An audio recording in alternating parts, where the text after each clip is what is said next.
Menopause दरम्यान आपण आपल्या आहारामध्ये कुठल्या कुठल्या गोष्टी घ्यायला हव्यात, तर आपला आहार या दरम्यान संतुलित असायला हवा, चौरस असायला हवा.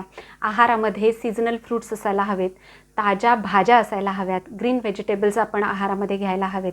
या सगळ्या गोष्टींमधून आपल्याला अँटीऑक्सिडंट्स मिळत असतात, जे आपल्या शरीराचा ऑक्सिडेटिव्ह स्ट्रेस कमी करत असतात. कठीण कवचाच्या ज्या बिया आहेत, नट्स आणि सीड्स म्हणजेच आहारामध्ये सुका मेवा असायला हवा आणि वेगवेगळ्या प्रकारच्या बियांचा समावेशसुद्धा आहारामध्ये आपण करायला हवा.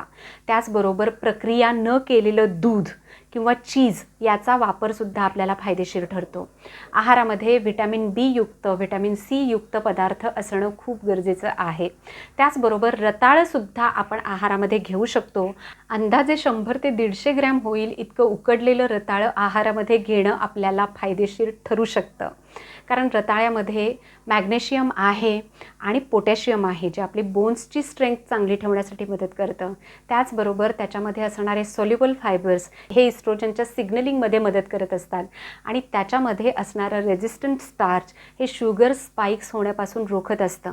रताळं कुणी घ्यायला हवं, कुणी टाळायला हवं, आहारामध्ये या सगळ्या गोष्टी आपण कशा प्रकारे घ्यायला हव्यात, मेनोपॉज दरम्यान होत असणारे वेगवेगळे बदल कुठले कुठले आहेत, त्याची लक्षणं आपल्याला कुठली कुठली दिसतात, त्यासाठी कुठल्या कुठल्या उपचार पद्धती घेतल्या जातात, त्याचे फायदे तोटे काय आहेत, या सगळ्यासाठी आपण एक वेगळा खास व्हिडिओ केलेला आहे. त्या व्हिडिओची लिंक मी खाली दिलेली आहे. स्क्रीनवर दिसणारा जो त्रिकोण आहे त्याच्यावर जर तुम्ही क्लिक केलीत तर हा संपूर्ण व्हिडिओ तुम्हाला पाहायला मिळेल.